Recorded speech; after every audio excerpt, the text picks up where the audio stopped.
Good morning, my dears. Welcome to your second LTP session. Hope you all are safe staying at home.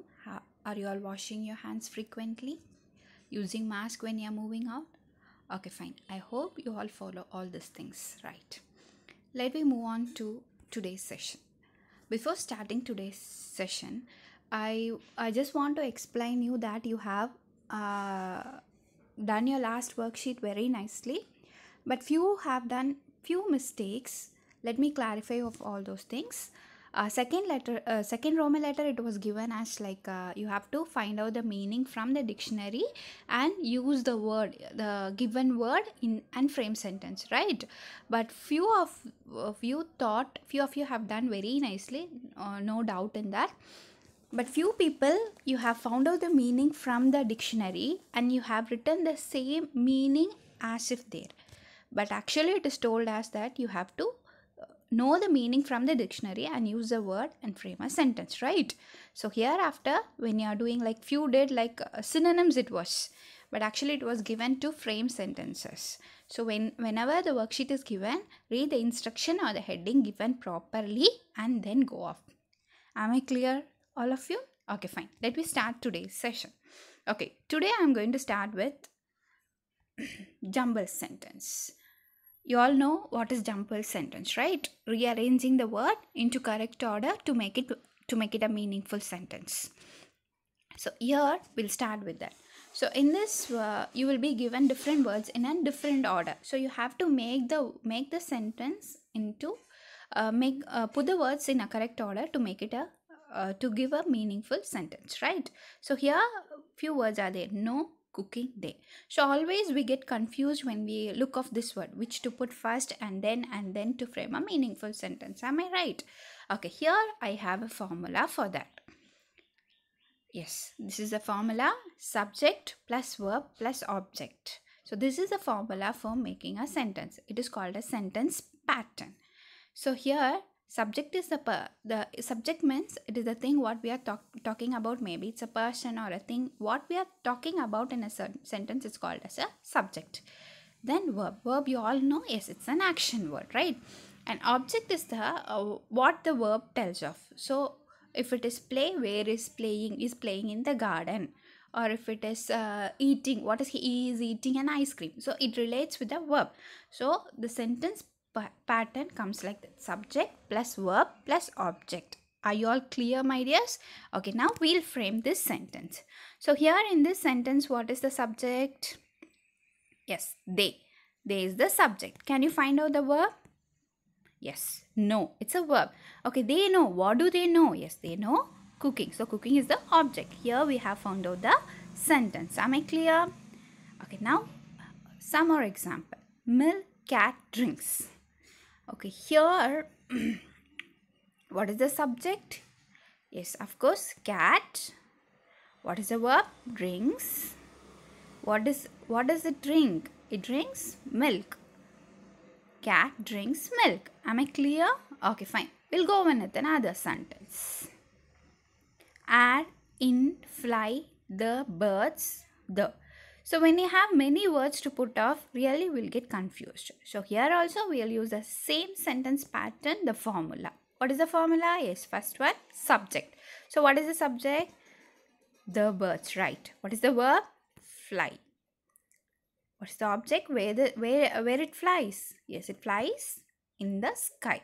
So here your sentence goes off. The birds fly in the sky. Got it clearly? Okay, fine. Now, here in your worksheet, you have given few more sentences like this. Try to do it using the formula: subject plus verb plus object. Okay, fine. Let me go on to the next one. Next one, we are going to see about verbs. Yes, verb forms with the helping verb, main verb. We have different types of verbs, right? But here now I am going to explain about auxiliary verb: am, is, are, have and has. Are you clear, my dears? Okay, fine. You all know about all this auxiliary verb already, right? We'll just brush up all those things. Usage of is, am, are. So am, it comes with I, and you comes with are. So am, I, you, I comes with am and you comes with are. This is consonant, it won't change anywhere. So likewise you can just keep it in your mind that I is a friend of am and you is a friend of are. So it won't change anywhere. Is it clear, my dears? I first person, it comes along with the auxiliary verb am, and you second person, it comes along with the auxiliary verb are. It doesn't change, it's consonant. Coming to s and r, is used while you're in singular object, and are is used for plural objects, right? Fine, here we'll have some more examples. I am a student, he is a teacher, he is playing, he is teaching, we are mechanics, you are pilots, you are eating, they are policemen. Here are few examples of using am, is and are. Are you all clear? Okay, next we'll move on to has and have. Had we'll see upon. Now we'll see just has and have. Has and have also is an auxiliary verb. When you are using an auxiliary verb, you have to check the subject. According to the subject, it differs. So I, we, you, they. I first person, you second person, they and we third person plural. Here we have to use have. Likewise, he, she, it third person singular, you have to use has. Am I clear, my dears? Yes, you already know this. Okay, fine. Here we'll have an example. Birds have wings. Now, what is the subject in this sentence? Birds. Is it first person or second person? No, it's a third person. Then check off whether it is singular or plural. Yes, it is plural. So, birds have wings. Am I clear? When I change the subject into bird, is it correct? Bird have wing? Surely not. Bird, it's a singular. When it comes in plural, we can use have. When it comes in singular, we should use has. Bird has wings. Is it clear, my dears? Next one. He has a book. Yes, correct. He is a third person singular. So we are using has a book. When I change he, the subject, into we has a book. Is it correct? No. We is a third person plural. So there we have to use the auxiliary verb have. We have a book. Got it, all of you? Usage of auxiliary verb is more important in a sentence. Here, he have a ball. When you read the sentence, you clearly notify that something is wrong in the sentence, right? Can you identify what is wrong in the sentence or which word didn't suit? Yes, now only we learned he is a third person singular. So here the auxiliary verb is wrongly used. Yeah, now we got out. So what word comes over here? He is a third person singular. So what will come here? Yes, of course it is has. Another example. There is many stones on the road. Now here also something goes wrong. Yes, it is the auxiliary verb. So what will come there?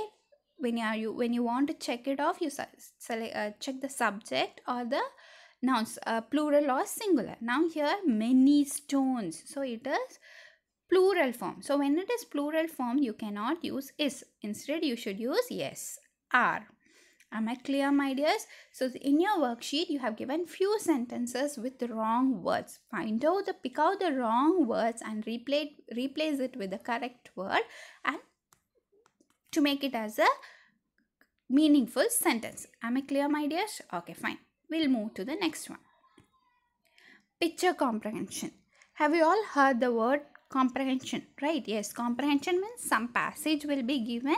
After reading the passage, you should answer some question regarding that is how you understood about the passage. The questions will be assessed according to your understanding, right? So that's called as comprehension.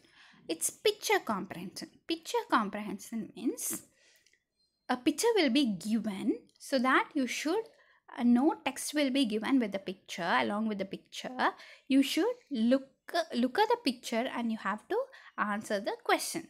So when you are doing this, you have to follow some steps, right? So the first step is, when you are given a picture, you have to keenly observe the picture once, twice or thrice. Then second one, you have to see what is the nature or how is the environment around the picture.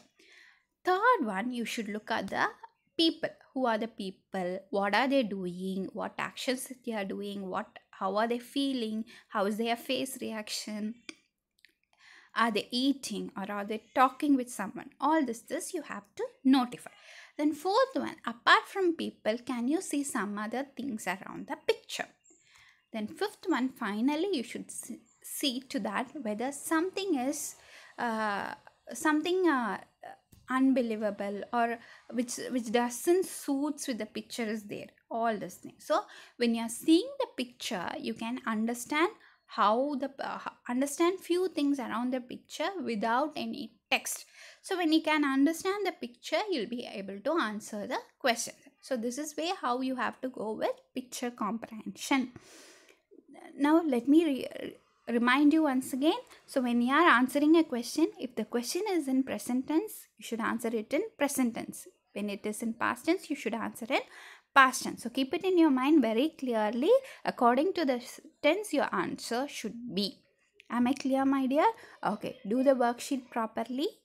Read the question, read the instructions and the heading given below, and do the worksheet properly.